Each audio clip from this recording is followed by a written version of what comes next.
we on Boss Talk 101. Yeah, we gon' talk, we gon' have fun. We be on fire, we be lit. It's a unique hustle. Big shit. Check it. It's a unique hustle. It's your boy ECEO, and I'm here with the lovely, amazing, official Miss Jamaica. What's going on? None, walk on. I want y'all to stop what you're doing right now. Go like, subscribe, follow us on all social media platforms. When I mean all, I mean our Facebook, Instagram, TikTok, Snapchat, you name it. We're on it. Just Google us, Boss Talk Podcast 101. We'll pop up first in line, I guarantee you. But if you want to see all our visuals, you got to go over to your YouTube channel. There you'll see all our visuals. Don't forget to hit subscribe, hit that notification so you don't miss out on any of this fire content we're giving out every single day. But if you want to see all our exclusive content now, there you got to become a member. How you become a member is under each and every video right here in the description section. There's a link that says join our membership. Click that link, follow the instructions, to take you through all the process. And I thank you in advance. Thank you for all the love and support. Man, check it, man. Hey, man, listen, man. You in for a treat, man. As they say, it's always a treat when two players meet, man. My guy's in the building, man. My guy Pimpin is in the building, man. Yeah. Hey, man, what you doing, man? You've been too busy. No, man. Hey, man, I'm just on go mode, man. That's all. Man, man, listen, I'm inspired, man, when I see you out there working, man. I ain't gonna lie, this last, maybe probably the last about 9 months, man, I be watching and you know, just the videos, just the posting and all the people that you out here really just pouring into, just trying to give them the game when it come down to unity. You know, you probably don't realize it, but you probably one of the only unified movements that I see that's consistently unified moving of people. And a lot of those are young people too. And that's what inspires me about you. And can't nobody tell me nothing about Mr. Pimpin King, and I can promise you that. You done won me over. I don't know how much that means. That means a lot, bro. Yeah, God is good, man. And, I often say our people tried everything but unity. We tried all these different movements and these different organizations and so on and so forth. And it's usually a ulterior motive. But with the hip-hop fraternity, our rule is, the only game we run is no game. So no game is the best game, so people can't say, yeah, well, they charge me to get in. They charge me to perform. They charge me for the food. Or they try to charge me for consultation. All this stuff is free. Even on our website, if they join hhfmedia.com, they get to get a free curriculum, which teaches them about entertainment law, ASCAP, NFTs, NFCs, ASCAP, cryptology, blockchain. Anything you need to know about the music business, we teach it, once you become a member for free. So man, that's probably why people, is so acclimated towards us, is because we don't have no strings attached. There's no men with funny hats, there's no clowns, there's no buffoonery, there's nothing, just straight, keeping it 100. Man, you definitely, man, like I said, you don't stop, just seeing you with this recent interview, I did post it on the Breakfast Club, Hey, shout out to Charlamagne. Man, Charlamagne, I'm a big fan of Charlamagne, man. I don't really know Envy. I do know Envy is a family man, and that matters to me as well. And of course, Charlamagne is too, but Envy been doing it, trying to push it together for a long time. I'll tell you how that came about. What, far as you getting on there? Yeah. Let's talk about it. Well, for years, I hadn't had publicists and stuff like that, and I always wanted to be on the Breakfast Club, but, I was always taught, if you can see it, you can be it. It's got to be in your head before it's in your hand. So I just kept telling people all the time, I'm be on the Breakfast Club, I'm be on the Breakfast Club, I'm be on the Breakfast Club, and it wasn't really officiated, it wasn't really official yet. So I go to the Black Effect, and I see Brother Charlamagne.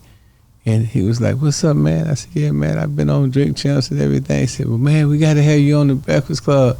And that's when I put that video. He said, Pimpin got to be on the Breakfast Club. So it was like I put so much ether and so much energy and so much thought into the universe. When the brother seen me, it was just like, hey, man, you got to be on the Breakfast Club. So that's how it got started. And I was a little apprehensive at first because I didn't know if he was going to actually put me on there, because he had to do all these emails and hit Eddie this and Eddie that and this person there and that person that, because it's iHeartRadio, so it's real technical.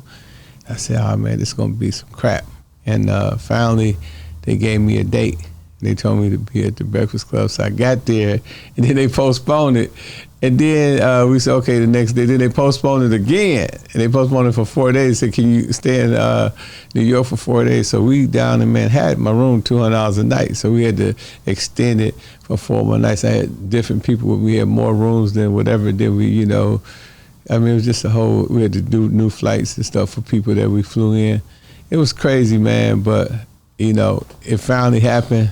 And that's how it happened, man. Man, I just a thought, man. I just thought about it so and much. It happened. You know, we powerful with our words and our speaking. You can speak things into existence. So I definitely agree with that. But when I look at you and you on there like that, man, and you doing your thing, man, I was like, man, Ken, man, you coming around, you know, you got to realize Farrakhan's on that show. You got to realize how many people on there. T.D. Jakes. Umar Johnson. Umar Johnson, the president. The vice president, man, Hillary Clinton. Yeah. So many, a litany of operations that help to understand this whole U.S., the way that it's governed. Yeah, like, yes, sir. And of course, a lot of artists, entertainers, man. So for you to come on that type of a platform, how much preparation goes into just talking about what things what you want to express, how you want to tackle the whole interview? Because I know you had to think about that. Well, you know, I'm a member of the Moral Science Temple. You know, I follow the Honorable Noble Drew Ali, so moral science means more sense.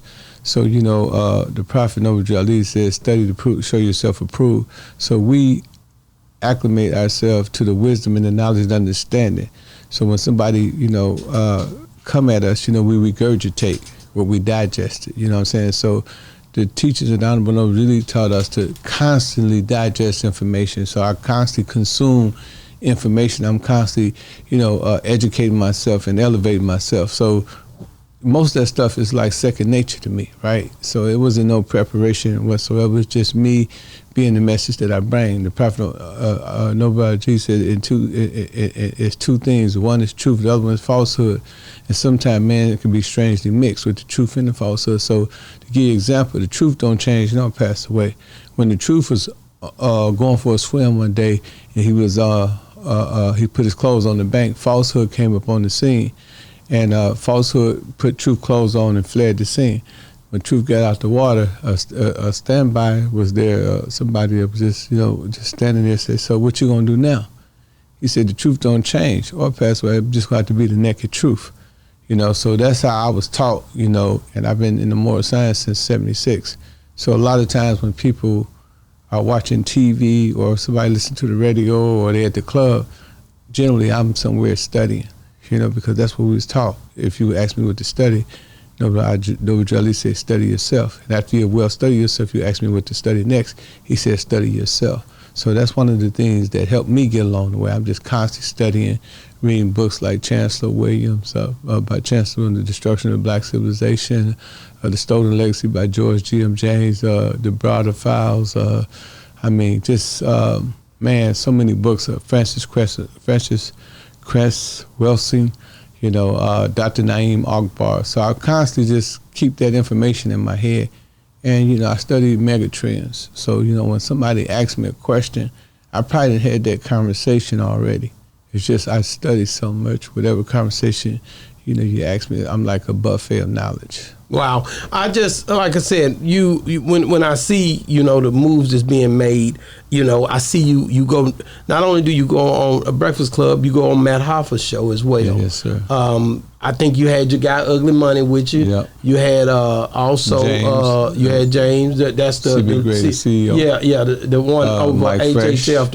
Is he VP? What is his He's position? the CEO now. CEO now. Yeah. Okay. And Mike Fresh. And Mike Fresh. And I'm gonna go back to the Breakfast Club as well. But just to have those guys and give them, well, I don't have to, but just to have them guys with you, of course, to go on the Breakfast Club. I seen Mike Fresh, and to also to go on Matt Hoffa's show and just to give them that look on the East Coast. How important was that for you to make that happen? Well, you know, in life you got to have a dichotomy. A dichotomy is like two different spectrums. You know what I'm saying? So when we look at the brother James C.B. Gray, he's more of a pleasant eye candy for the people. You know, he's humble. He's a politician. He's a sitting politician. He's a city councilman. He's a former vice president for Al Sharpton. He used to open up Al Sharpton morning shows. So I know that he's more on the political / conservative side. You know, he's a more, you know, a square version of myself. So it was important for us to put him out there and me strip myself from all the positions. Being humble. My mom said, if you ain't humble, you'll crumble, and sometimes your ego can be your worst amigo. So sometimes you have an out-of-body experience, you got to humble yourself, you got to relinquish, that power. So I put the power in his hand and get him the knowledge and wisdom and understanding, and that's what good leaders do. A good leader will put great lieutenants out in forefront so he can replicate himself and he don't have to be in Mexico and China at the same time. You know what I'm saying? Because you can't be there at the same time. So I can go over to California and James could be still holding the business down, and the other lieutenants and people that's up under my leadership, I can teach them certain things. And then, when you have an artist like Mike Fresh, the first thing you say is like, okay, this brother, he got the talent, he got the information, he got the music side, but it's the music business. So you got to teach them business. And I always tell people, and I want to use this, I use it from a California standpoint. If you're in Cali, you have a weed dispensary, right? You say you got the best chronic or Zaza in the world. That may be true, but it's another saying that good weed sells itself. That's a lie. Good weed only sells itself if it's marketed correctly. So you got to market yourself. So irrespective to what Mike Fresh has going on, even though he's been on 20 billion streams, he haven't been marketed properly. So what we want to do, we want to market him and let him know, like, the weed dispensary, this is some good dope right here. This is some good weed, So that's what we're doing with Mike Fresh. We put him out front, and then it's a good look for hip hop fraternity to say that we got somebody with 20 billion streams, just like Goldie. Goldie, he's a very affluent young man. He's doing pretty well for himself. So we having him attached to hip hop fraternity and me, hip hop fraternity management, and connected with myself. That's a great look for him. That's a great look for myself. I give him some credibility. He give us his skills and agility, and we good. Wow, I just like I said, to see you making those moves, and like I said, I always go back to your whether it's Big Facts, whether it's Off the Porch, whether it's my show, Be High. Like I said, Ugly Money, whatever shows you doing, no matter where you been, you always been Pimpin' Ken. Like you've been a guy who, you staple branding and marketing early in your life, man. Like, and I always commend you and applaud you for that, because I'd be like, man, this guy right here, he don't even understand like his worth because of the way you carry yourself. I'd be like, he don't understand. But then I know you do, but then already you said something more important a while ago. If you ain't humble, you crumble. A lot of guys don't get that, and a lot of times they crash out because of that when it comes to the people. They may have the statue, they may have the money, they may have all this stuff going on for themselves, but a lot of times the people detach themselves from them, and you can tell because they don't have no way of connecting with the people, and they kind of like, I'd say, privatize themselves. When you look at them, you don't hear from them no more. You don't see them. It's people, and I think of Jay-Z when I'm saying that too. Shout out to Jay. But a lot of times, the way that he connected with the people early on, he can't reach back like that, because a lot of times the people not going to accept him like that because they hadn't seen him or spoken to him over 20 years a lot of times. Yeah. Well, it's a two-part situation for me. So when I was a very young man, I first got to the streets. My father, he was a street dude. So he said, son, whatever you do, when you go in the club, don't go and holler at the niggas. That's what he said. Don't holler at the niggas with the jewelry and the money. He said, holler at the little man. He said, because those are the ones that's going to hold you up. Those are your pillows. He said, the dudes at the top, they want to knock you out the box and they don't want to see you come up. So I always acclimated myself to the people in the streets. I've always been a people person, because my father taught me that. And I continue to, use that to this day. And then another part to that was when I was about maybe 13 years old, we used to go to the Milwaukee Bucks game, maybe 15. We go to the Milwaukee Bucks game, and we used to ask the basketball players for their tennis shoes, and they assign them. And, we used to sell them, So that was just the hustle that we did as kids. And, they would always sign them, then we go sell them to the white dudes for $200, $300 for a signature pair of Dr. J. So I seen Dr. J one time. I said, Dr. J, what's up, man? He said, boy, get away from me. And I looked at him, I was like, man, I'm a fan. He said, man, I ain't got time for that. And it broke my heart. And I said, if I ever get famous, I'd never be that way. And that's just really the honest to God truth. That's why you're going to catch me in any hood. That's why anybody can talk to me. That's why I put my number on the line. That's why anybody can call me anytime. I get so many calls from all over the world, people I don't even know. It's because of that experience. You know, it traumatized me and it made me feel very insignificant, right? And I was like, man, this is a dude that I watched play basketball practically my whole life. You know, I love the way he played. You know, we all used to say, I'm Dr. J. We used to get his shoes, the little canvas. What's them thing called? The Converse. Yeah, Converse. Yeah. Yeah. So I had those and stuff, and you know that broke my heart. But you know, I eventually became famous. You know, and it's another part to that story too. I'd like to talk about it later. But when I became famous, I never left the people. I never. What we used to say in the hood, don't act light-skinned. I never acted light-skinned. You know what I'm saying? I always was true to myself. And that's one of the reasons why, you know, I think that I'm so close-knitted with the people, you know, because I was hurt by that. And I don't never want nobody to feel what I felt. You know, that was a real cold feeling, you know, especially when everybody else, you know, it was typical for people for the basketball. And for somebody to tell you to get away from it at that age, you know, it's like, yeah, you know, it was psychologically traumatizing. Well, it was definitely an anticlimactic event for you to go to him and think that it's okay. That basically you would think, you know, when you go to somebody of that stature, it's going to be a something that it didn't end up being. I did that with certain people. I won't name them because at the end of the day, some of them are still trying to get there. They weren't even like. They weren't even on the level of a Dr. J, but they in their mind they feel they are, and they put themselves there. And I've seen some of these same people that did that. They don't do that now. Well, Lil Wayne did something similar to that. So we was in the studio. I think we was in what's the name of that? It was a big famous studio down in Atlanta, and you know I knew Lil Wayne since he was a kid, right? Yeah. So he walked right past me, and I went in the other room. I said, "Man, what's happening?" You know what I'm saying? And you know, wow. Why you ain't speaking to her? I do something. So Lil Wayne was like, man, let me tell you, it's like this, man. He said, man, so many people come to me, Ken, and they always want something. He said, I develop a defense mechanism to push people away, you know, and he explained this stuff. He basically was saying that, you know, everybody from his management team to his record label, they always call when they want something. So he never have a normal conversation with people. So when somebody speak to him, you know, he assuming that they want something. So he said, that's what that was. He said, but I respect you, OG. I look up to you, and ain't nothing like that. And I understood, you know, and I said, damn, here this is, you know, some guys, you know, they might not be the most handsomest guy on the planet, but you got women all over the world telling you beautiful because they want something from you. You got people telling you the greatest talent of all the times because they want something from you. You got people, you know, that say they're your cousin because they want something from you.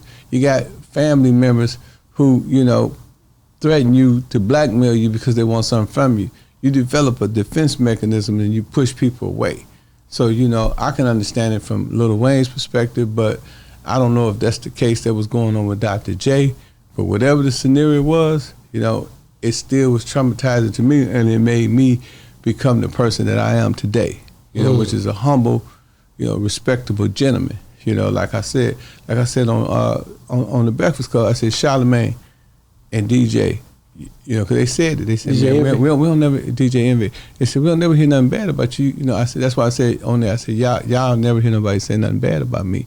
Because, you know, people, you know, from 50 to Kevin Gates to Juvenile to E40 to Too Short, all the people that I had on my page recently, they always say, man, I got 20 years, they can remember some event we did together because, you know, I keeps it 100. And the key to anything in life is wherever you go, you take yourself with you. So, you know, you can't fake. You can bring your representative. It may last for a couple of days, but eventually the true self gonna come out. Wow. Hey, man, listen, man, I understand that I walk and deal with a lot of people, and like I said, the way you have been, and I met you, God made it to where I met you before all of this. Mm-hmm. And the same type of individual you were then is the same guy you are now. You're not a two-faced type person. You're not a person that changes up. You never been nothing but who you are, and I want to say I appreciate that. And like I said, that was years before this whole thing started. So, and I think that's what people don't get. Like when you can't get there's no way to change the way a perspective is about an individual when you really have met that person in different elements of life and they've always been true to themselves. So the negative persona that most pimps get, I don't get that, or it don't apply to me because I'm not the type of person who go on the false narratives that's perpetrated in society that these guys beat women, they manipulate women. That's not true because I'm not that type of person. Or just take their money. That's one thing, because we posted Hustle Mom the other day, and in the comments, a lot of people was like, they can't understand why, hoes will just give a man money. Like, why would they not manage their own money? Why wouldn't they keep their own money and stuff like that? The reason why people don't understand, Mr. May, because they not hoes. See, what you don't understand, that most hoes use pimps as a scapegoat. Explain that? Explain it. Okay, so, for example, a hoe, in the course of her day, she going to go past the police department, she going to go past a fire, ambulance, all type of dog catchers, and she don't never ask neither one of them to save her from hoeing or pimping.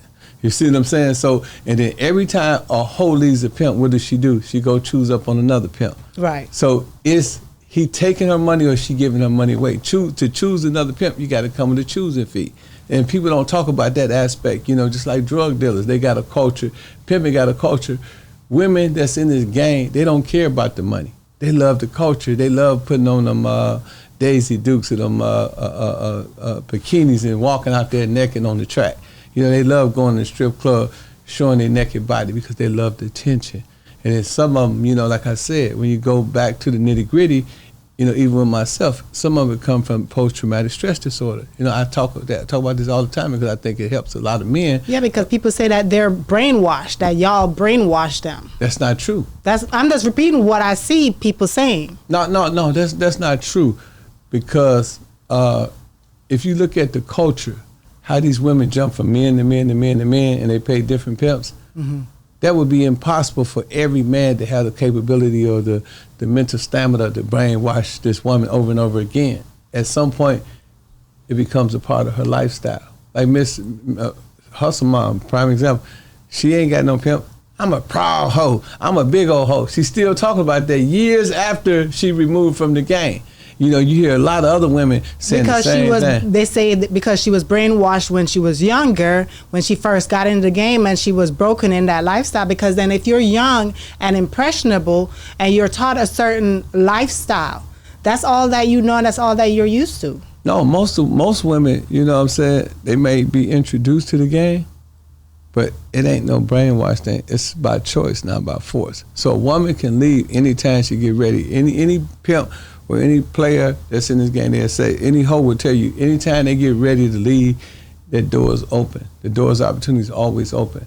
And that's why I know that's your husband, we're going to speak in terms of the game. Right. So if E get me for a bitch, that's the word we're going to use. E take me for a bitch, he have to call me and say, hey man, I got your girl. She didn't went over to E.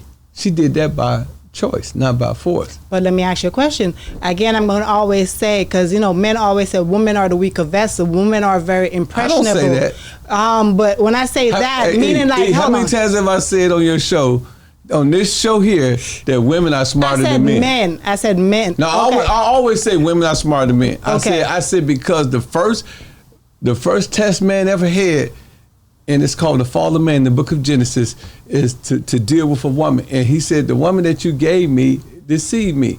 He said, Adam, where art thou? He was naked. And he was naked because he ate from the tree of knowledge. Mm-hmm. So we know that it was the fall of man. It had something to do with a woman. We know that any time that any major catastrophe goes on, it's a woman somewhere in connection, right? But what I'm trying to get to is the fact that a woman, when women love hard, right? Mm-hmm. And you bring a woman into your household, and from what I understand with the pimps and hoes, is that most of these hoes, when they're in there, they're in love with their pimp. That's why they come back and ain't give no them love money. In this game. See, there go another mistake people make. Because if she this is all, I tell people all the time, how can you love someone if you're going out and you having sex with 1,000 men? But then why pimps? Well, let me finish. How can you love somebody if you go to the strip club and you're dancing? If you love me, do you love E? Yes. You're not going to show your body to nobody else, right? No. You're not going to go out there and sell your body, right? Mm-mm. Because you love this man, right? Right. Well, that's the same scenario for the hoe. Why are you doing this? Don't put all it on the man. But then why most or almost all pimps, when I ask y'all, and this including probably yourself, I said, can you marry a square? And be like, no, I got to marry one. So, okay, so if that's the case, why do you marry your hoe? Well, that's a preference thing. Because when people get out the game, marriage ain't nothing but a contract. You and E is married, but y'all can't leave each other because y'all signed an agreement. And that agreement is with the court. So the court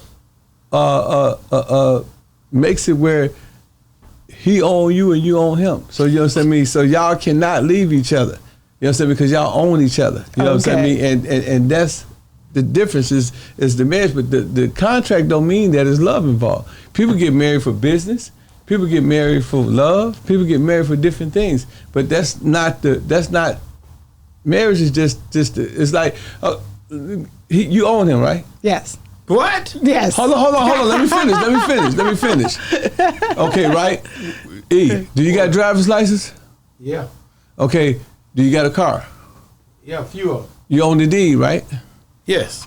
Okay, so you went down there and you went with the state and you got a deed so your car can be registered, right? Correct. You went to the court and you registered her as your wife. She registered you as your husband. Therefore, she owns you, so another woman can't claim her just like somebody can't come and claim your car. That's real. You see? Yeah, that's real. Then y'all want to get deep. And I own you. Y'all want to get deep. You don't own me. Y'all want to get deep. Now, the bad thing about that is that, that if a hoe marry a pimp, then she's in a good position because if he got $1 million, she leaves. She got $500,000. So that's not a good look for a pimp or for a square. You know what I'm saying? I mean, you got a business contract. That's what people understand, that marriage is a contract. Therefore, marriage being a contract, that means that you're liable. That's real. You got liability in a relationship. Now, where in the relationship with the pimp and hoes, you got what they call wife-in-laws. So you have a bunch of hoes, and they be considered each other's wife-in-law. Ain't that strange? That if she the only one, she your hoe. But if she got 6 or 7 other girls in the family, they call wife-in-laws. And the pimp, I never understood that. As a pimp, ex-pimp, I never understood that. But every pimp is different because I've heard of situations where that pimp is messing around with all them, depends on how many hoes he got in the house, he's messing with all of them, but they still go out here and do whatever. Yeah, because... But some pimps don't mess with their hoes. Well, you never know, right? I mean, for all I know, you and he could be celibate. I don't know. You know what I'm saying? I mean, he could say, oh, man, me and Jamaica, we having fun. I don't know. That's just his word. You don't know what... See, a person could say anything. They can fix their mouth, say anything. But you don't know what goes on. That's why I say in the pimp's world, it's him and his hoes, and he's the king. He control his household. Now, a lot of pimps try to set the rules, but don't nobody follow the rules because everybody have different circumstances. I'm pretty sure, Miss Jamaica, you're from Jamaica. You're culturated differently than these girls here in America. So therefore, if you're in a relationship with somebody, you're going to bring a lot of your Jamaican values to that relationship, right? So if he go and be with another woman, which Lord forbid, if he go be with another woman, she may be different. He like, man, I can't deal with this lady. I want to go back to Miss Jamaica. You know what I'm saying? And that's because y'all got two differences. And that's the same thing with the pimp. Ain't nobody going to... Pimpin' Ken was successful because most of my pimping was psychological. I wasn't the greatest talker. I wasn't the greatest, whatever they want to call, but what I understood was the principles of psychology. So I dressed nice all the time. And I knew that one of the things that pimps would do with women, they would sell them a dream. So I tried to be the dream. I pulled up in the Rolls Royces, in the Mercedes. I invested my money in myself. So women, when they see me, they assume that I was the guy that this guy was trying to be. So they would oftentimes come and choose me. And that was no force. I didn't beg them to come. I just got chose with my mouth closed. And people don't understand that. That is a process in the game where it happens 24/7. So let me ask you a question. For you, I'm only asking you in your game, not for anybody else in their game. Mm-hmm. Back in the days, did you give your hoes any extra money other than to get your nails done, your hair done, or whatever, your maintenance, but money to save, to say, okay, you can put this I'm money going to say up? something on your show that I shouldn't say. Okay. It's going to give a lot of brothers a lot of game. Okay. Okay, so this is how I ran my campaign. When I got with a young lady, the first thing I would do is I would go get her an apartment. Right. You know, because I wanted her to have her own place. I would pay $1,300, $1,400, $1,500, $100 for the apartment. I would do a sublease. I would sublease it to her for $2,600. Mm-hmm. I would go get a car. I would either lease it or get it, you know, through a credit. You know how that thing go. And then once I get the car, if the notes were $500, I would charge her $2,000. Okay? So, you know what I'm saying? I'm subleasing her, and then when she wanted a mink coat, I would go out buy the mink in the streets for probably $2,000. I would take it to my furrer, and I say, man, put $10,000, $20,000 on this. I say, look, we're gonna get this coat. You know what I'm saying? He's gonna give it to us today. We got to put $2,000 down. So we put $2,000, then she has something to work up to. So the girls that was with me, they always had a program. They was always working for something. Let me finish. No, go ahead. I'm not saying nothing. I'm just thinking. And then jewelry and everything. So they always, you know, they hoeing to pay their bills. But they always had something in exchange. And that's what I try to teach. I said in my book, you got to have some motivation, inspiration. You got to give your whole something to work up to. A lot of these guys, they were just taking the money, but they wouldn't put nothing back. So these women, they had their own house, but I was just doing what you can do legally in America. I was just taxing them a sublease. I was taxing them more for the car. I was taxing them more for the jewelry. And if you look at Pimps Up, Hoes Down, and you look at my version of Pimps Up, Hoes Down, you look at my scenes, my hoes had on minks and diamonds and gators.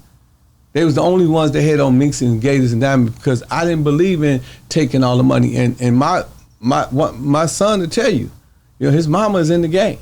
You know what I'm saying? I mean, he I don't know if he said it on here. When his mama left, she had minks, diamonds, and he said that his mama had a ring that I gave her over 20 years ago, and he said that he was trying to ask her, can he make it into his own ring? That's the type of person I was. When people left me, they not only left with they materials, but they also left with a bunch of game. Because, you know, I didn't sell pussy. My hoes didn't sell pussy, they sold pussyality. It's a difference, believe me. They sold the perception that you're gonna have sex with me, but you're never gonna have sex with me. You know what I'm saying? So they kept a trick on the string. Almost like OnlyFans. No, better than OnlyFans. Because they was getting, my girls, like, we had one trick, we got him for $1 million. Dude named Ben up in West Bend, Wisconsin, he's dead. Had semi-trucks. She just stringed them along. You know, never had sex. Every time it was time to have sex, she was on her period. If she went on her period, you know, her stomach was hurt. She had some game for him all the time. You know what I'm saying? I mean, he was so far in the rear, she called him back blinker or tail light. That's how far he was in the rear. You know what I'm saying? And so that's the type of game that I had. So a lot of people think that these women out here selling their body. It depends on who the guy is. Now, if a guy reading the Iceberg Slim book or Donald Goins, he gonna do that archaic, backward shit. You know, we didn't do that. You know, we level women up. We took women to the other level, to the next level. You know, and then some of my partners, believe it or not, and I never did this. They women would put certain stuff in these guys' drinks, and they would pass out, and they would take their watches, and they would go for nothing but Rolex. So it's a total misconception on the game. Okay. So don't take the Hollywood version. Take this version. Okay, let me. I'm trying to give this example, so I'm trying to understand something, right? Okay. So, yeah, you tax them. They had to pay their bills. So whenever they got a trick for some money, they get the money. They pay the bills from that money and then keep the rest of it, or they give you everything and then you just pay the bills and then. Okay. So because what I'm trying to get to is, so the only thing they walk away with the house, the cars, the jewelry, stuff like that. But that's all materialistic stuff. Whereas like money, cash that they can actually put up and save, they don't get extras. Let me tell you the sad story about it all. What? Hardly no one really walks away with no money.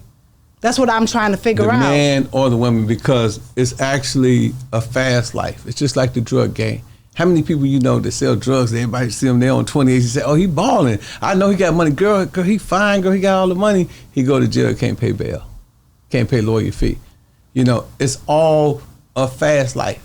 If we were smart, right, in the game, and we were investing our money into real estate, we invest our money into businesses instead of investing our money into hair, materialistic and jewelry, stuff, and material things. So you might wear $1,000 pair of Gators, you might wear a $50,000 mink, you might have a Rolex of jewelry, but your money going into the game, and you're never thinking like a businessman. So that's the part I'm trying to figure out. Yeah. So everybody, you know, because that $1 million that you got from that trick, where did that $1 million go? It goes into minks and diamonds and Rolls Royces, and you know who the real pimp is? The mink store, the jewelry man, the people that we leasing the condos from. We paying $4,000-$5,000. We got these spiral stairs. We living good, and we talking to, yeah, man, I'm pimping like a motherfucker, right? And we going down to Jacob. I spent $100,000 with Jacob 30 years ago. A bust down Rolex. You know what I'm saying? That was a waste of money. I could have took the $100,000 and bought 3 houses. You know what I'm saying? So a lot of times, you know, it's called keeping up with the Joneses. So in the game, you're keeping up with the Joneses. You're spending a lot of money, and that's why you see all these guys around here.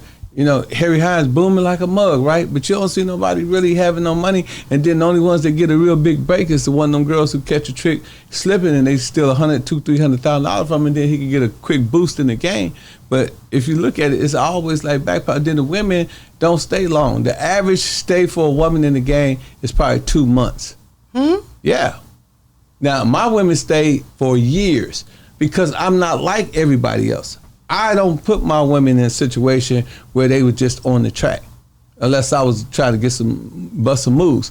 But you know, my women, like I said, I take them to the Hyatt, I take them to the the Omni, to Vegas, and they around rich tricks, right? And they got rich game. They know about golf. I make them read Emily Post book on etiquettes. They know about golf. They know about football. Depending on what type of event they're going, they could tell you what teams are playing, and I would teach them that. Because we were going for a different play. Right. So it was actually, we were just hustling. You know what I'm saying? But people would call me a pimp, you know, and they think, oh, you know, just now, there have been situations, you know, when I was young where, you know, I didn't know no better that I was getting that little money that's off the track. You know what I'm saying? But once I got the real game, it wasn't about the little money. Now I'm making major moves. You know what I'm saying? I'm giving these girls boss game. Like I said, you remember I was talking about the strip club, how my girls would be in the strip club. In the strip club, what they would do is they would get the trick to buy them a Coca-Cola for maybe $5, $10, right? And then when they get the receipt, it was a receipt, got gratuity on there. They'd put $800 on there. They'd get the trick drunk. He'd sign it, and then they would take it back. And they'd do that 3-4 times a day. I'm getting $3,000-$4,000 a day just on that move. No pussy selling. And if they did want some pussy, they'd call somebody else's girl and say maybe she might want to look out. And then if she won't look out, she'd throw her $200 or $300 out the deal. And that would be that. You know what I'm saying? But they didn't have to do that because I taught them how to. They didn't have to dance because my girls, what they would do, every time the DJ would call and they'd give them $50, say call the next bum bitch up. I'm not for the dance, not for no dollars. You know, they was trying to be in the VIP room. If they get to hit the VIP room 3-4 times a day, I got a good night. So that's the difference between having good game. You know, I think I broke the record at Ecstasy. One night, 30,000. You know, everybody up there verify that. You know, 30,000 one night. You know, just no pussy selling, no nothing. You know what I'm saying? You can't sell pussy in there. Just talking, conversation, and that's where I say, you know, it's a difference between certain people and other people. You know, in this walk, like I said, I watched you from afar, and I did buy the book. You know, you had a couple of books that really interesting, but the terminologies in them and all that stuff. It's a life of Joneses. Why you think I ain't done it in almost 30 years? I could still catch women today as I caught women back in the day. But it ain't worth it. But I'm trying to understand, like, how did you come up with all those terminologies in the books? You lived it, so and to define all of them like you did. That book was so precise. You know what I mean? Like on the terminology, the renegades, what this mean, what that mean. I remember reading that book. I mean, and I was like, dang, this dude really, really understand the street terminologies and the rules and the regulations. Because I've been in the streets game. all my life. You know, I started off as a kid selling. We used to cut the flowers in the yards, people's yards, those dandelions, what they call them, dandelions, and we would put them in a box. You know, like with a 12 pack or a 24 pack of soda come in, and we put them in those boxes and we would sell them to people, say it was for the church. We were lying, you know, we were lying on God. You know, we would sell them to the people and we would make a whole lot of money. Then when we weren't doing that, we would go and beg for quarters and say, hey, can you give me a quarter? I'm hungry and stuff like that. So that was the stuff that we would do. So this is like at 5 years old. By the time I was 8 or 9, my brother came up with another hustle. It's how to go buy wholesale and sell retail. So we would buy perfume and cologne and jewelry wholesale, and then we would go sell it retail. So, you know, I'm developing hustling skills all my life. So by the time I was 14, my father showed me how to shoot dice. So I was able to break people, you know what I'm saying? And then from that to robbing banks, you know, and then from that to pimping, and then from that to, you know, robbing jewelry stores, and then, you know, robbing banks again, then eventually going to prison and talking to more criminals, and then finally getting with a pimp that knew the game and taught me the game on how to really come up. And then so you take all of that and then reading and studying and all that stuff, you know, you get the perfect recipe for a Pimpin' Ken. You know, it ain't just, like I tell people all the time, man, you got to go through a whole lot of stuff to be me. You know what I mean? I've been shot 5 times. I done been this has happened, that happened. You know, woo. I you know, been in situations. You don't want to be me, you know, but all that as a collage makes up Pimpin' Ken. You know, so when you hear me saying those terminologies, because I'm in New York, I'm in Cali, I'm in Vegas, I'm on the track, you know, I'm on Indian School in Van Buren, you know, in Phoenix, I'm on Las Vegas Boulevard, I'm on International, the track on International in Oakland, you know, I'm on Clay Street, Cass Street in San Francisco, you know, I'm on North Avenue, all the tracks, Harry Hines, you know, Hillcroft. I'm on all the blades and I'm talking to people, and, you know, you live in that lifestyle. So, you know, you learn the rules, and then I'm a highly educated person. You know, a lot of people don't know, I was on the dean list when I was in college at the University of Wisconsin. So I'm highly educated, you know, I done studied a lot of books, I done read, you know, I got A's in most of my classes. I took all kinds, took philosophy, got an A in philosophy, and English 101, English 102, you know, so a lot of people don't understand that. And then you take that and you put that with the game, then you got a perfect articulation. Wow. You know? I want to ask you about, man, my boy, man, Boosie, man. Like he was out, I catch him coming out of court with his lawyer in, was that in Sacramento? Yeah, and when they coming out of court, he looks as if he's won this case, and he comes out and they celebrating the win, and the next day immediately he goes on to Vlad TV, asking pretty much, will you be able to, you know, he said, let's talk about the case. You won the case. Go ahead and tell us. Now we're going to talk about everything that happened. And so the first thing he asked him about, within not even 2 sentences into it, is about this gun. And then they start to talk about this gun. And after they talk about the gun and the situation and all the stuff that he had going and everything with this case, boom, the next day he's re-indicted. Now his lawyer gets on TV. She says they're about to go in and they have to fight the federal case. He has to turn himself in within the next week. They tried to get him that day, but she was like, he's been doing everything right. Why we got to go get him now? I want to understand from your perspective how serious this is now that the feds have taken on this case outside of the state prosecution. Now the feds working with the state prosecution have added this case to him. I know I'm saying a lot, but also now he's saying he's a drug addict. So they add being a drug addict to it, which they wasn't showing that at first. What was the reason for you think adding the drug situation to it, and why do you think, how serious is this case going to be? Okay, let me put it in context. I'm gonna go here and I'm gonna go here. Okay, so first of all, you ever heard of human trafficking? Yes. So in human trafficking, initially it was for taking underage girls across the state line and turning them out, having sex with them in prostitution, right? A lot of guys, you know, got caught up, and some of them beat the case because the broad wasn't old enough, or the feds didn't have enough evidence. So what the feds do, what a lot of people don't understand, when we sleep, they make laws. So they enhance the title of human trafficking. So it's now, if you take a woman to a strip club and you living off the earnings of prostitution, that's human trafficking. If you got a girl and you turn her out and you put her on the track, and I get the girl from you, then that's aided in the bed. They can get us for human trafficking. They can charge both of us. If you find a woman out there and she's been hoeing for 3, 4, 5 years, and she's a pro, not a hoe, she's a pro. She's been doing it for a real prostitute for 2 or 3 years, and you end up with her, she like you and she pay you, that's human trafficking. If you go to a hotel and you drop a woman off to turn the date with a trick, if you got the key in your pocket and she got a key in her pocket, she said, here, hold this key, and they got a sting operation, it's an undercover officer, and they find that key, that's human trafficking. They expanded the law. So what they're doing with Boosie is that it's called ex-felon in possession of a firearm. How do that work? So if you got a gun, they're gonna charge you with a possession of a firearm. That's a state case, right?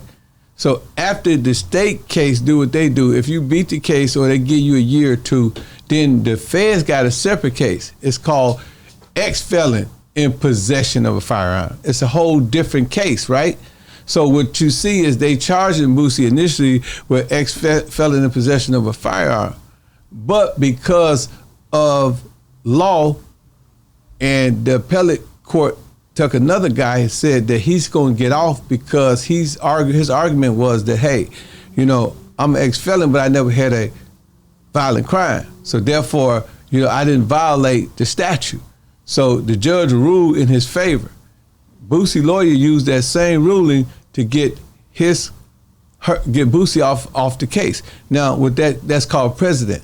Law set precedent. So whenever something happened like that, then that means that other convicted felons can use that as a means to get back in court on appeal, right? So it's called case law. So that became case law. So now that it became case law, now that put the whole system in peril, because you're gonna have all these guys filing on this, and you're gonna have multiple men being let out of prison, which would probably become a Supreme Court case. The Supreme Court will have to make a ruling. So that's the scenario you have. But what they found out is that it's another, give you an example about the drug thing. If me and you were selling drugs and we sold drugs within 100 miles of a school, that's a whole nother case. You're selling drugs and you're selling drugs by a school. That's 2 different cases.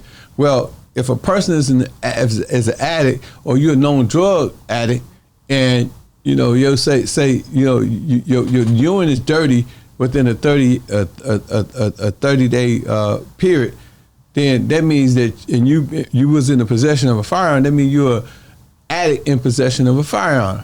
That's a whole nother case. Now, even though you can beat them on the gun case, ex-felon in possession of a firearm, but you can't beat them on the addict, because that's a whole nother case. And that goes back to human trafficking. They build law. It's Terrence Hatchett versus the United States of America. The biggest attorney, the DOJ, the biggest thing in the world, the biggest criminal enterprise in the world that controls everything. And they are also connected to who? The president, because it's the president, DOJ, or they're connected to the Congress. All the attorney generals answer to the Congress and to the president. So what that mean? All the attorney general got to do is say, hey, look, we have an issue with this human trafficking law. We have an issue with these gun charges. These guys are going to be beaten. We need you to add amendment, change the amendment and add that to the case. And that's what Boosie experiencing. Now, in the case of Vlad, my lawyer taught me over 40 years ago, always live your life like you're on trial. If you hear me in most of my interviews, I'm either going to talk in the third person or I'm going to talk about some stuff that I know the statute is over with. When you're speaking on I call it a megaphone, because this is the media, on a megaphone, every time you speak, you subject yourself to being exposed to criminality. You have the right to remain silent. That being, if you don't remain silent, anything you say can be used against you in a court of law. That's the situation that's going on with Young Thug. They trying to use his music You know, when he talked about somebody's mama getting shot, mama house getting shot up, and he said in music, and they trying to go past the Fifth Amendment and bring that into the equation. So that's the problem that, not Boosie in particular, but most guys in particular. When you go on Vlad, in the case of Keefy D, when you go on Vlad and you get to talking certain things, and you go on these different media platforms, and you get to speaking about stuff that you know that actually happened in the context in which way it may happen, you got to remember that the district attorney and the investigative detectives, they have that same information. They're just trying to corroborate it. They're trying to make sure that what you said corroborate with what they have on their files. And I want to ask you, like, though, Boosie said when he first met this guy, the prosecutor, the judge, he said that I believe he said it was an old judge, and he said, "Wipe me down." But, you know, like he knew the lyrics already. Well, you know, the best example that we have of that, Brother E, just look at the O.J. Simpson Las Vegas case. Here's a situation where a man was retrieving his property. He was making a citizen's arrest on his own property. But because we're talking about criminal justice, you know, criminal justice is a system. It's a bureaucracy. So you're talking about a system that spans across the United States. So Boosie beat murder cases. He beat the death row. I know because I'm the author of his book. I know the whole story, you know, and I actually got the documentary coming out about it. He beat all these cases. Just like they never forgot OJ, they gonna never forget Boosie. They're gonna always have a vendetta with Boosie. They're gonna always have a vendetta with anybody that ever beat them. And it's like a Crip and Blood type thing. You know what I'm saying? You shoot one of my homies, I'm gonna shoot you. Where if you beat one of my district attorneys, we're gonna try to get them for you. You know what I'm saying? We're gonna try to retaliate. We're gonna do a drive-by on you. Mm-hmm. And that's what Boosie experiencing. He's experiencing a drive-by by this district attorney who's trying to revenge something that happened in Baton Rouge. Wow. That's what it is. You know That's what I'm saying? all it is. That's all it is. And you know, and black men have to understand, you know, not only are we a target, you and I spoke about this with Puffy and R. Kelly and Bill Cosby. You know, it's a permanent target on our back because white supremacy say that all black men are inferior. And you could tell by what's going on with, you know, some of the remarks that is from the former president, Donald Trump. Some of the things he's saying, she's dumb as a rock, you know, she's stupid, she's illiterate. He's talking about Kamala Harris. You know what I'm saying? That's just typical of the perception that Europeans or white folks have of us. You know, so they already feel that we suffer from an inferiority complex, that we inferior. So a lot of times they have to do certain things to substantiate our inferiority. And that's all you see. You see these people who, Boosie, who's very successful, Puffy, who's very successful, R. Kelly, Bill Cosby, very successful. You see them pulling the skirt up on them and bringing them down. And that's going to happen. And it didn't happen. It happened with Huey Newton. Happened with Fred Hampton. It happened with all of the greats. You know, Malcolm X. You know, I mean, there has always been a disdain for the African American men, you know, by our European counterparts. Do you think? And I don't want to go too hard on Vlad because I know you and him and you know had y'all situations, but there was a list came out with like 8 different people that when they left off from on Vlad, it was they got re-indicted or they got indicted or re-indicted. Well, Vlad like, got on Piers Morgan. What do you think? Is there a common factor? I think he probably holds the title when it comes down to them using, you seeing this happen with individuals. Why is that, you think? Because Vlad got on Piers Morgan and he talked about, you know, some of the evidence that I submitted or some of the things from my show got Keefy D indicted. Yeah, I seen that. So Vlad, even though people don't understand, when he asks you a certain question or he tried to relive something that can possibly incriminate you, either conscious or unconscious, he's working for the police. Wow. Conscious or unconscious. And he shouldn't ask those questions if he's dealing with black culture. If he say that I got a hold on black culture and I got all these black men coming on my show that's ex-gangsters and ex-pimps and ex-this and ex-that.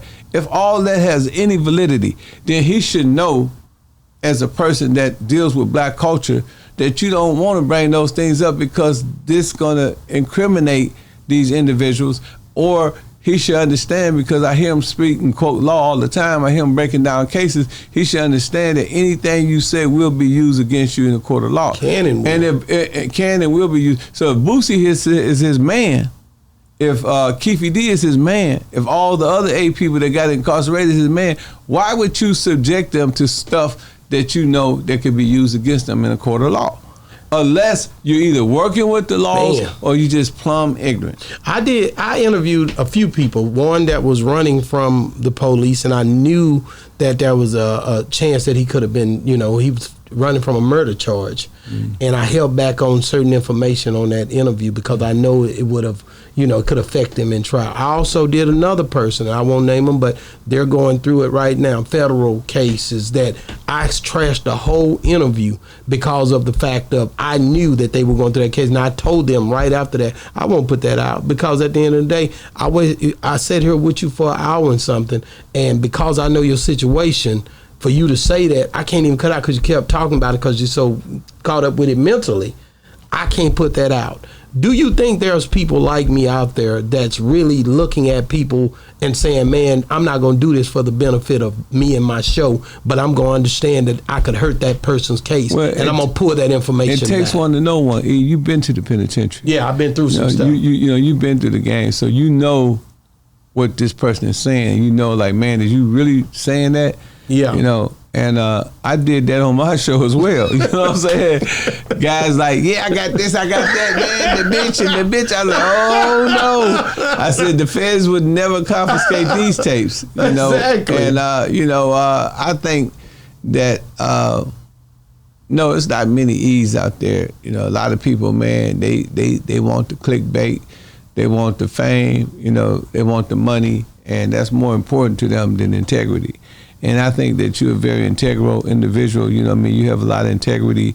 So therefore, you're not going to do anything that can possibly incriminate someone if you know that this could be damaging. And I think that that's the reason why a lot of brothers like myself come and they talk to you. I appreciate it. I remember it was an incident where somebody had gave some felonious information, and it was it was erroneous. You know what I'm saying? And it was an error.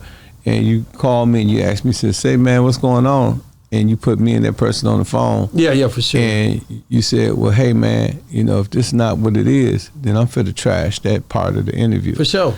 So I think that if a person really is sincere about the culture and you really want to see these young people prosperous, I think that you have a duty as a journalist and as a person who's a part of the culture. I'm talking about hip-hop culture, right? If you're a part of hip-hop culture, you know how this culture go.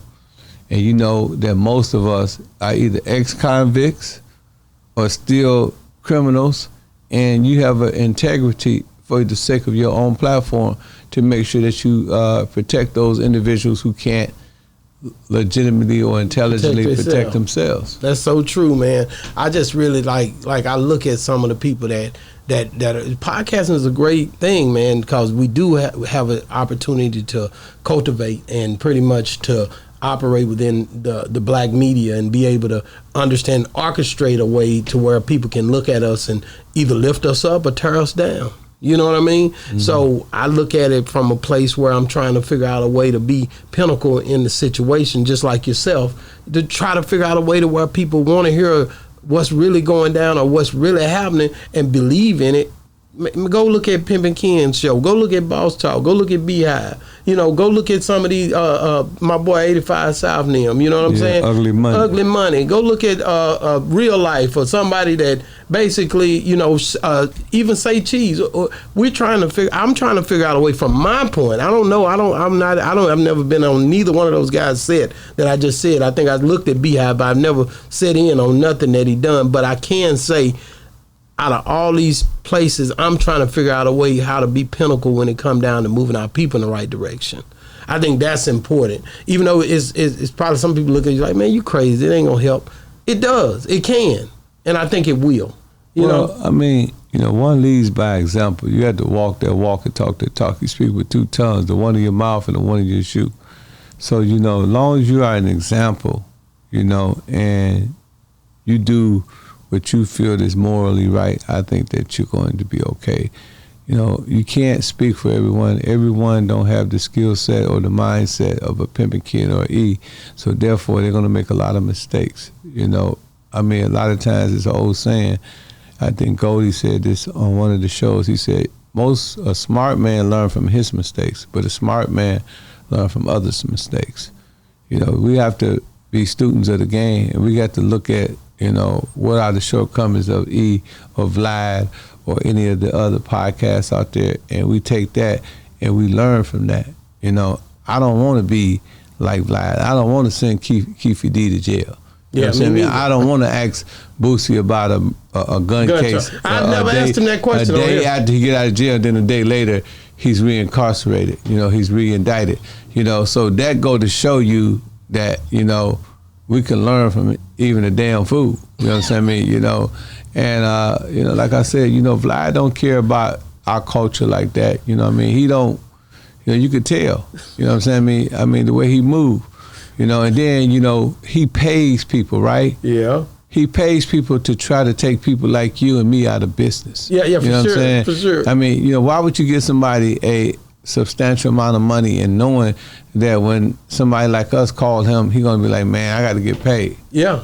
I want to mess up. 5,000. And I don't think it's just Vlad. I think it's a few of them. No, I think it's a system. Yeah. I think Vlad is caught up in a system, and Leor may be. All them people might be complicit, and what they do is they come up with stratagems and strategies to deplete black media. Man. You know what I'm saying? So why would they give? I heard Boosie manager say they give him $20,000 to go on there, and he said add that up. So if Boosie manager say he getting $20,000, then where I'm going to get $20,000 to pay Boosie, or where are you going to get $20,000 when we ain't getting but anywhere from $100,000 to $200,000 views? So we might be getting $2,000. We're going to lose $18,000 in that deal. I'm not doing it. No. So the point that I'm trying to make is that the only way you could do that, it have to be a chess move, and it have to be an orchestrated move that's orchestrated from the top. I don't know if YouTube's is a part of this or somebody in that orbit is giving Vlad the money to say, hey, get this guy, pay these guys a substantial amount of money, and then that way they're going to be less apt to go on to other shows that's got momentum. Like Boss Talk, one time you was going like a rocket. Yeah. My first week I did 20,000-30,000 views. Oh yeah, now my views then went down significantly. Yeah, mine too. They basically changed the game up to try to. It seemed like it's almost a shadow banning tactic. They're doing it to Shannon Sharp now, right? Of course, they're doing Shannon Sharp.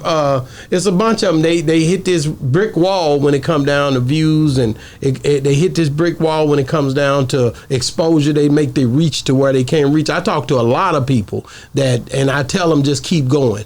I always tell them don't give up. You know how I am. Mm-hmm. Like, don't give up. Just keep going, because the people who God have for you to get that to, but they're going to see my point is, yeah, though, I see it. I personally think it's strategized. That Vlad is getting paid from the powers to be at YouTube's to pay people off. It's impossible. Even if he do an interview and it do 1 million, right?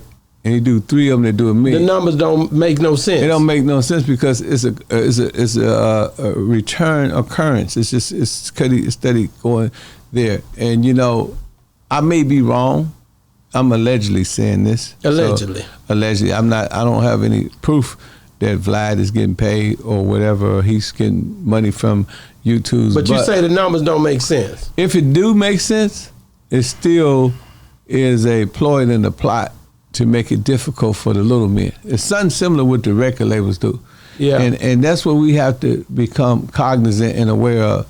We have to, I like what Damon Dash is talking about when he said we need to get our own network. We're trying. You know what I'm saying? And we need to deal with the advertisers ourselves. He said because the advertisers are only giving us 1% or $1 when they making $6. So every time they make $6 million, they only paying $1 million out. And if that be true, then that's very, very, very, very that's very, very wicked on their part because they're making a substantial amount of profit. At least should be 50-50. I need to ask you about Chris Brown, man. Chris Brown came the other day. He came to Fort Worth, and TMZ reported that they was performing, and then afterwards, you know how you come back and take pictures and hang out. Some guy came to the back, and when he came to the back, they ended up jumping on him. It's a lawyer came forward and said right after that, this just recently happened, that it was Chris Brown's and Yellow Beezy jumped allegedly this guy. They like, oh yeah, man, we don't mess with you. What you doing back here? And just start jumping him. And they say Chris Brown didn't do it. Chris Brown, Yellow Beezy jumped somebody. Yeah, say Chris Brown pretty much summoned it to happen, and then he kind of put it like Yellow Beezy played part in the jumping and chasing the guy. Allegedly. Do you think these guys on these levels are doing this kind of stuff? Well, you know, you got to understand too, when you on Chris Brown and Yellow Beezy level and say Drake. Okay, for example, look what happened to Rick Ross in Canada. Yeah, I seen that. So you do have people who come and test these guys for clout. Now, depending on who you testing, it will determine what might happen. I often tell people, and I don't mean this because I'm far from a violent person. I tell people, and they think I be just talking. I say, please do not put your hands on me. You know what I'm saying? And they think I'm saying it because I'm tough. No. I got people that love me so much that I know for a fact that you're going to have problems. You know, somebody can say something negative about me in jail and they get dealt with. I done heard this multiple times. You know, people can say something negative to me in the barbershop and they get dealt with. Not that I'm a tough guy. It's just that certain people got love for you. Now, Chris Brown, you know, he's out there. He's R&B, but he got a lot of people that love him. And these people, you know what I'm saying, sometimes, you know, I always say it, you know, when people be like, man, this person I got to beef with, and this person's famous. Don't worry about him. You have a problem with me or Boosie or Wayne, it ain't gonna be me, Wayne, or Boosie. It's gonna be them little dudes that's hanging around that's really about their life that's gonna handle their business. And that's what usually happen. You know what I'm saying? I mean, so a lot of people, you know, they mess with these famous people, there's a repercussion. And it's not always on that person. That person may not even commission it.